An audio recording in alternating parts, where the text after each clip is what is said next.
Hi there, we're going to do the study guide questions for Module 7 together. I want to make sure that you've written down these equations. They're really important to have in one spot for when you take your test because you can use your notes for the test, but not the book. And so have these written in your notes all in one area for Module 7. So remember you have the distance equals 1/2 times the acceleration times time squared. And remember when you use this one, whatever the time is, let's say it's 3.1 seconds. When you do the math, you do 3.1 times 3.1 before you multiply it by the acceleration there and then divide it all by 1/2, or you can multiply it by 0.5, whichever you want. You're going to have the net force equals the mass times acceleration. You're going to have the weight equals the mass times gravity. And then please write down or memorize, you should have this memorized, 9.8 meters per second squared and 32 feet per second squared. That's gravity. We're going to start with number 2. Okay, I hope that you all have done the on your own questions and checked your answers. And if you're doing the study guide questions ever and you're not watching a video with the answers, please check your answers. There's no point in doing a problem if you're going to do it wrong and not check your answer, okay? So make sure you're always checking your answers. That's why I give you the extra worksheets with the answers. So the one I sent out for Module 7, you're going to do that and check your answers. And that's just being graded for completion. Just tell me that you did it. Okay, so number 2 is, what is the height of a building in meters? So remember, first step is to draw a picture. So height of a building in meters, if it takes a dropped rock, so here's my little rock, 4.1 seconds to fall from its roof to the ground. So I'm going to write 4.1 seconds. And here's my rock. That's not an O. Okay, so you have your picture. You're going to read the question twice, figure out what you're given in the problem, what information you have, and then go back and choose one of those equations to use. Okay, so what is the height of the building in meters? Meters. Okay, so I have seconds. I have something that they didn't say in the problem. I have the acceleration due to gravity. Okay, they didn't say it, but we know it. And they want to know a distance in meters. So which equation am I going to use? It is going to be the distance equals 1/2. I'm blanking on it. 1/2 times acceleration times squared. Okay, so we take this equation and we're going to plug in our information. They're asking for the answers in meters. So for the acceleration here, we're going to use 9.8 meters per second squared. Don't use the 32 or you'll get it wrong. Okay, so your math is going to look like this. 1/2 times 9.8. I'm going to write this a little bit different. I'm going to write meters, and then I'm going to write per second squared to show you something. And then I'm going to write my time, 4.1 seconds, and that is squared. So when I use my calculator, I'm going to type in to my calculator 4.1 seconds times 4.1 seconds. Okay, 4.1 times 4.1 times 9.8 and then times 0.5, or you can just get your answer and divide it all by 2. Okay, so you're going to get your answer. I wanted to show you this because the seconds are being squared. So this has seconds squared on the bottom, and you have seconds squared here. Don't remove this squared because you still need to square the number, but the seconds squared you can remove so that when you get your answer, it's only going to have the unit of meters. So try to get your answer. Pause the video if you need to. So I put it in my calculator and I got 82.4 meters. I think I got more. Yeah, I got more digits than that. But you can just round off, and the rounding doesn't matter. You can put another digit there too. It will matter when you do chemistry and physics further down the road, but for right now, this is fine. That last answer was a distance, so it didn't have a direction. So number 3, okay, so draw the picture as I'm saying it. A hot air balloonist drops a rock from his balloon. So you're going to draw the balloon, And don't spend too much time being artistic. It doesn't matter. The rock is right here. Okay, so the balloonist drops a rock from his balloon, and it takes 7 seconds for the rock to fall to the ground. So 7 seconds, and make your arrow down. Okay, what is the balloonist's altitude in feet? And so they're basically asking for what? A distance, right? What's your distance? And this is going to be in feet. So which equation are we going to use? We're going to use the distance equation, right? So it's distance equals 1/2 times acceleration times squared. So go ahead and pause the video and try to plug in your numbers and get your answer. Okay, so hopefully you've worked it out yourself, because if you're going to make this mistake, this is the best time to make it. You don't want to make it on the test. So here's the mistake you might have made. You might have put 9.8 for acceleration, but that's not what you want to put. Remember, it's asking in feet, so you want to put the 32 feet per second squared here, and then the time goes here, so 7 seconds. So this is 7 times 7, that equals 49, and I'm just not going to write the seconds there because it's seconds squared, and this is seconds squared, and they cancel each other out. And then you're going to have 32 feet, and then you can do times 0.5, or you can do divided by 2. So our distance is 784 feet. Okay, we don't need a direction for this one. Number 4 says state Newton's 3 laws of motion. I want you to go back and look those up and memorize them. Okay, so I'm not going to say them in the video. Number 5, in space there's almost no air, so there's virtually no friction. What kind of friction would that be anyway? If there's air, that'd be fluid friction, right? So there's no friction.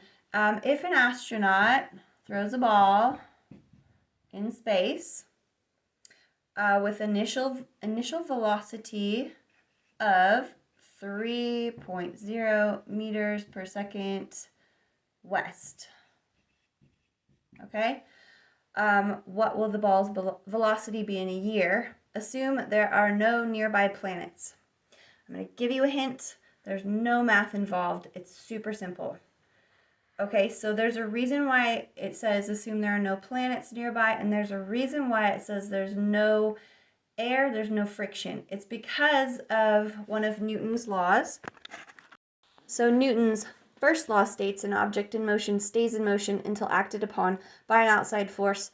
There's no forces there. There's no planets to have the gravitational pull towards their mass. There's no fluid friction. So it's just going to be 3 meters per second west forever until there's an outside force. Okay, that was number 5. Number 6, a boy is running north with a beanbag in his hand. So remember to draw a picture.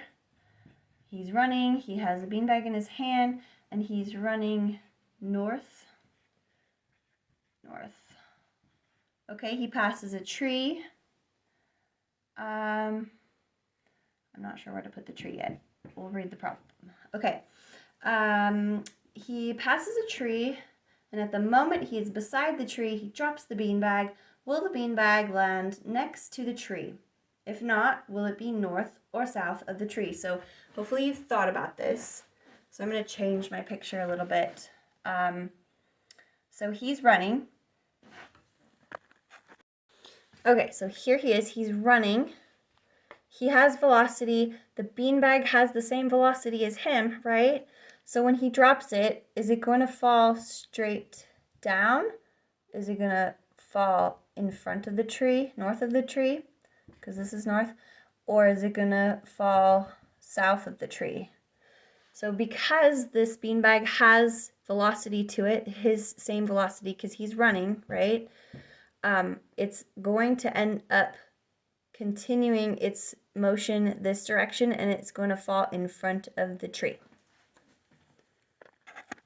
Sorry, so my answer is north of the tree. Okay, this one's a little tricky. You might have to read it twice. So suppose this situation in question 6 is now changed. The boy is running. Okay, here's my tree.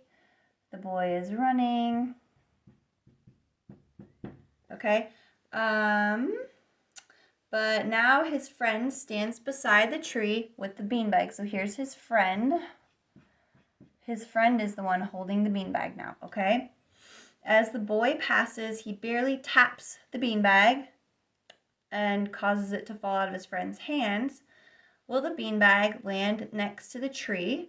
If not, will it be north or south of the tree? So this way is north. He's running north. Okay, so he's going to run by. He's going to tap the beanbag.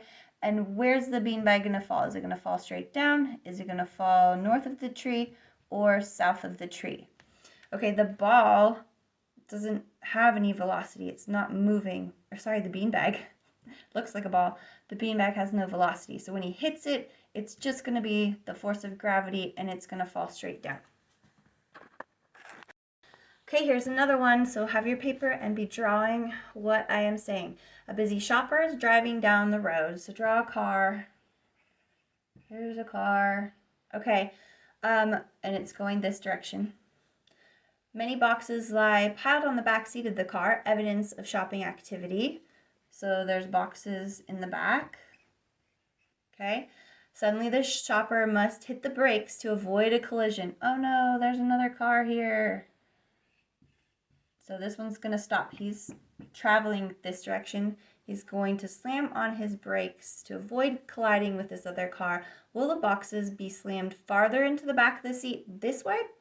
Or will they slam into the front seat where the driver can feel them? So here's the driver. Which way are the boxes going to go? Okay, the boxes have velocity, the same velocity of the car because they're in the car, right? So if the car is stopped by a force, which would be the brakes applying friction, okay, these aren't getting that force directly to them. And so their velocity is going to continue in the same direction and they're going to hit the driver, okay? If you're driving in a car and you slam on your brakes, everything that's loose in the car is going to go forward. That's why we have a seatbelt so we don't fly out the front windshield, right? Okay. Number 9, when a road gets wet, when roads get wet, they get slick. Obviously, when the friction of a car between the car's tires and the road, it decreases when the road is wet. Why? So why is it more slippery when the road's wet? Your answer key gives a really good answer for this, but basically it's because, remember, down at the molecular level, there's friction because there's a bumpy surface here and there's a bumpy surface here, so they have friction. If you put water in there, the water is going to fill in the little grooves in the cement, in the pavement. It's going to make it more smooth, and there's going to be less grabbiness, less friction, and so it's going to be more slippery. And like, let's say this is a layer of ice, and then you slam on your brakes and you start sliding. Now there's water between the tire and the hard surface, and that's called hydroplaning. And so you're just going to slip and slide because these tire molecules can't get to the road molecules, the solid and the solid, and so you're basically on a layer of water and there's less friction. Number 10, in order to slide a refrigerator across a floor, a man must exert an enormous amount of force. Once it's moving, however, the man need not exert nearly as much force to keep it moving. Why is this? So if you remember, we ordered the strength of the forces of frictional force. So you have the static force and you have the kinetic force. And so which one takes more force to overcome? The static friction force. So it's basically because the static frictional force is greater than the kinetic, the moving frictional force. I'm going to read the problem for 11. I want you to draw a picture. You can pause it if you need to draw your picture, okay? A child is pushing her toy across the room with a constant velocity to the east. If the static friction between this toy and the floor is 15 newtons, while the kinetic friction is 10 newtons, what force is the child exerting and how do you know? So draw your picture. Okay, here's my picture for number 11. Okay, so I'm going to read it one more time. A child is pushing her toy across the room with a constant velocity to the east. It's a constant velocity.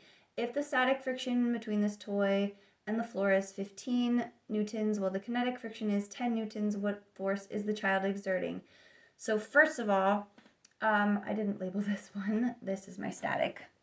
This one is not relevant to this problem. Hopefully you can see that on the camera. Okay. This one's not relevant to this problem. We don't even need that information. They threw it in there just to make sure that you knew what you're talking about. Okay, so it's moving and it needs a kinetic force going this way.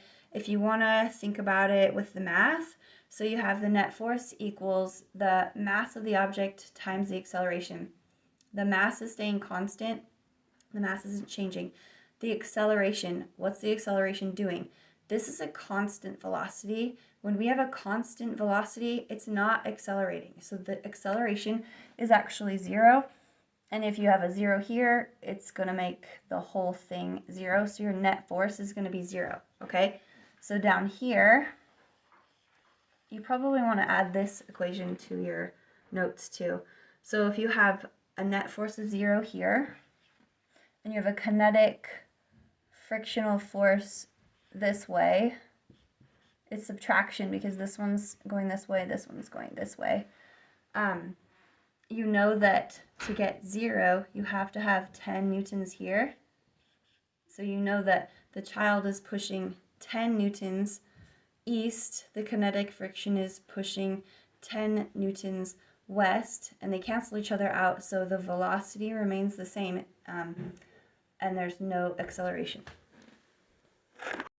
So your final answer will be 10 newtons to the east. Remember direction. Number 12, I'm going to read it. You're going to draw the picture. A father is trying to teach his child to ice skate. As the child stands still, the father pushes him forward with an acceleration of 2.0 meters per second squared north. If the child's mass is 20 kilograms, what is the force with which the father is pushing? Since they are on ice, assume that you can ignore friction. So you should have your picture, and then the second thing that we're going to do is start with what we're given, what information we're given. And so we're given acceleration, 2.0 meters per second squared north. We're given the mass of the child, 20 kilograms. Okay, so we have an acceleration and a mass. Which equation should we use? They're asking for what is the force with which the father is pushing. And it's telling you that you can ignore friction. So this one is pretty simple. We're just going to use the force equals mass times acceleration. And there's no other forces we have to deal with right now. Okay, so you pretty much just plug in numbers. So I'm going to plug in 20 kilograms here for the mass. I'm going to put in 2.0 meters per second squared here. And then when I get my answer, it's going to be kilograms times meters per second squared, which is newtons. So figure out your answer. Okay, so you can probably do it in your head, but 20 times 2 is 40. Okay, so 40 newtons, and you have to figure out the direction. Okay, so if the father is pushing the child and the child is going north, the child is accelerating north, the father must be pushing with a force to the north, right? Okay, so this would be north. Remember your direction. Number 13, the Mars Exploration Rover landed Mars in 2004 to explore and take pictures and samples of the rocks and soil. If the MERA has a mass of 185 kilograms and the acceleration due to gravity on Mars is 3.7 meters per second squared, what is the weight of the rover on Earth and on Mars? Okay, so for a picture, you could draw. I have no idea what a rover looks like. There's my rover with my weight and my acceleration because that's what's given. So we have the picture and then we figure out what's given in the problem. And what are they asking for? They're asking for the weight, okay? The weight on Earth and on Mars. Okay, so we have two accelerations. So remember, the equation we're choosing is weight equals mass times gravity. Okay, so for on Mars, we're going to do, the mass is 185 kilograms times 3.7 meters per second squared. This is on Mars. And then on Earth, we're going to have 185 kilograms. And this one we're going to have 9.8 meters per second squared. So plug it into your calculator and get your answers. Here are my answers. You can see that it's less on Mars. I wanted to point out that my answer, when I put it in the calculator, was 684.5 newtons. And in the answer key, the answer actually says 685.5 newtons on Mars. But then right above it, it says 684.5 newtons. So you're going to want to just make sure you're checking your answers, because my textbook has a lot of errors, and a lot of them are just little like this. So if you just check your answer, you'll catch those errors.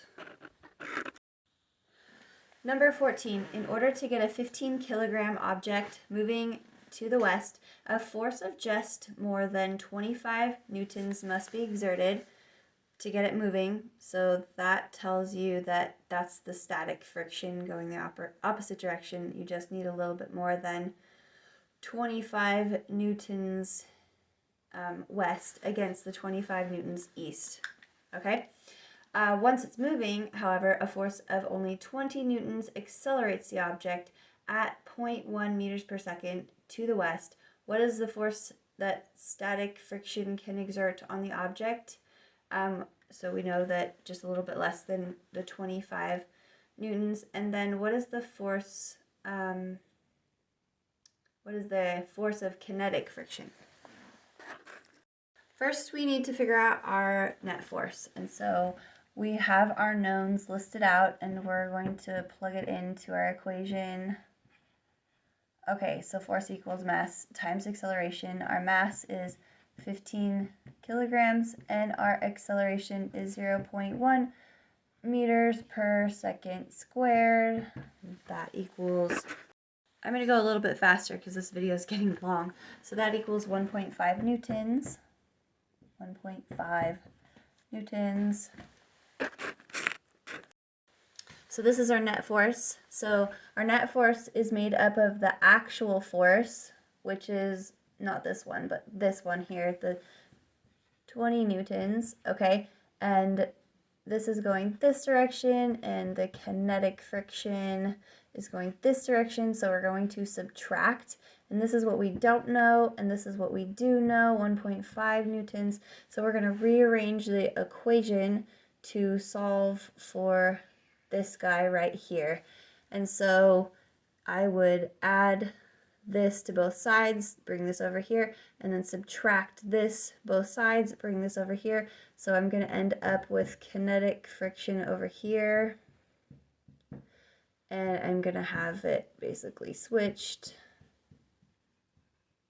Okay, so once I have this, I can plug in my numbers, and I have the actual force, which is 20 newtons. My net force is 1.5 newtons, and then that will give me my kinetic friction, 18.5 newtons, and I know I need a direction, and my force is going west, so my kinetic friction is going the opposite direction, so east, and that's my final answer there. Number 15, I'm going to read it, and then you can pause it if you want to try it on your own and then just watch me do it. So static friction can exert a force of up to 700 newtons on a 500 kilogram box of bricks. The kinetic frictional force is only 220 newtons. How many newtons of force must a worker exert to get the box moving? And what force must the worker exert to accelerate the box at 0.1 meters per second squared to the south. So the first part of the question is pretty simple. How many newtons of force must a worker exert to get the box moving? The worker only needs to exert a little more than 700 newtons. Where's my direction? South. To overcome the force of static friction.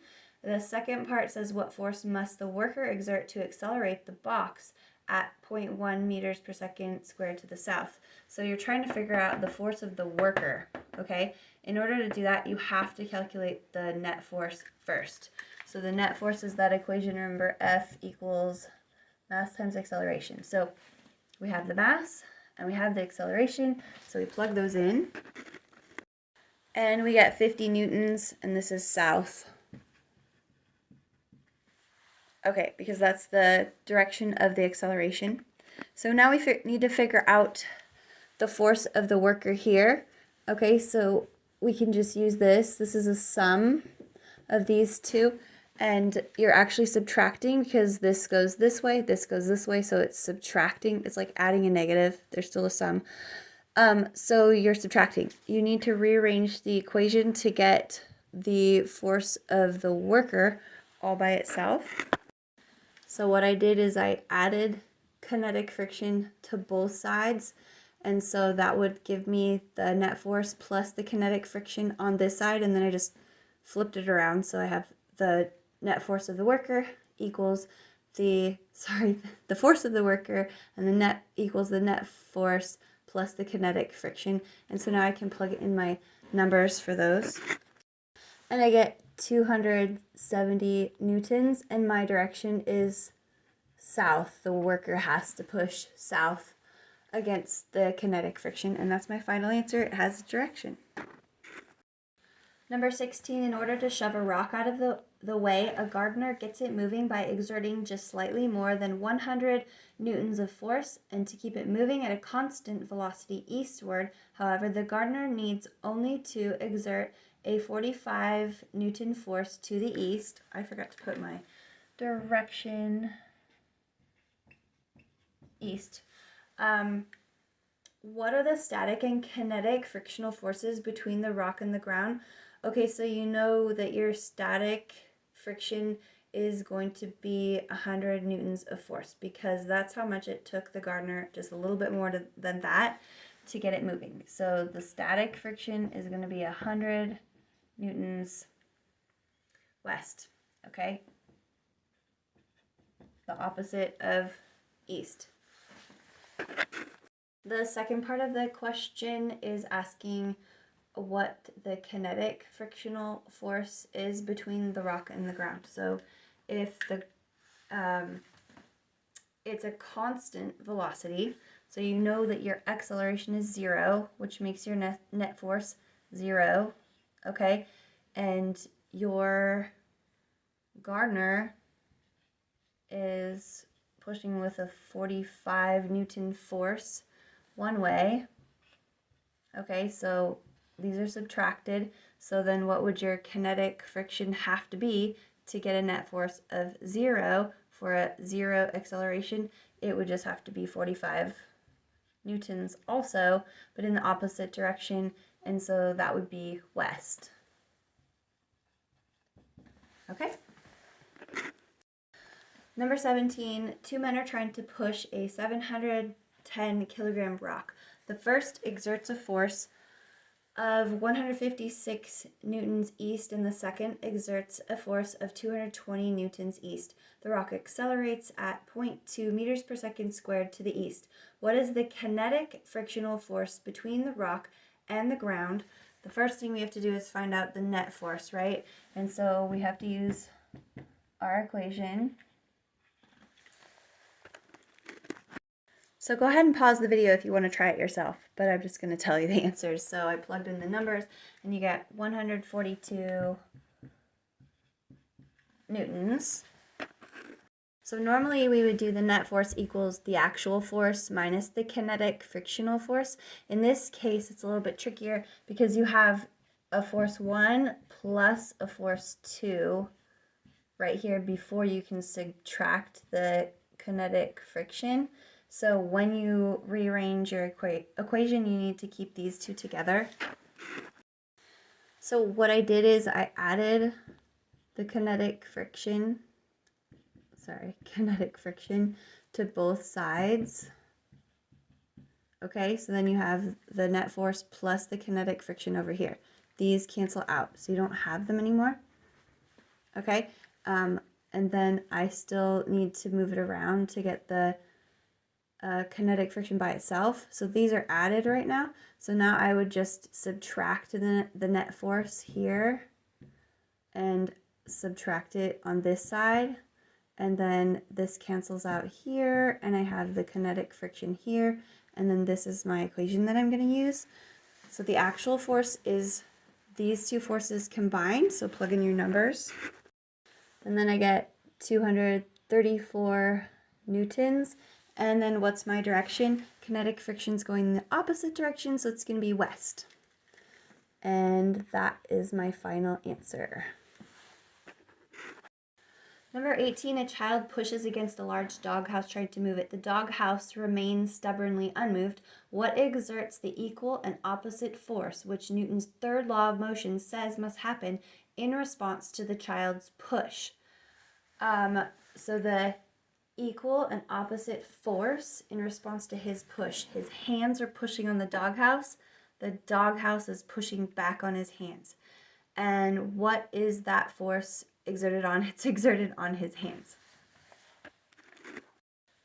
Number 19, a man leans up against a wall with a force of 20 newtons to the east. What is the force exerted by the wall on the man? Well, it's an equal and opposite reaction, right? And so the wall exerts a force of 20 newtons west, the opposite direction, but the same force. Problem 20 just asks you to name the 4 fundamental forces in creation and to remember which is the weakest and which is the strongest.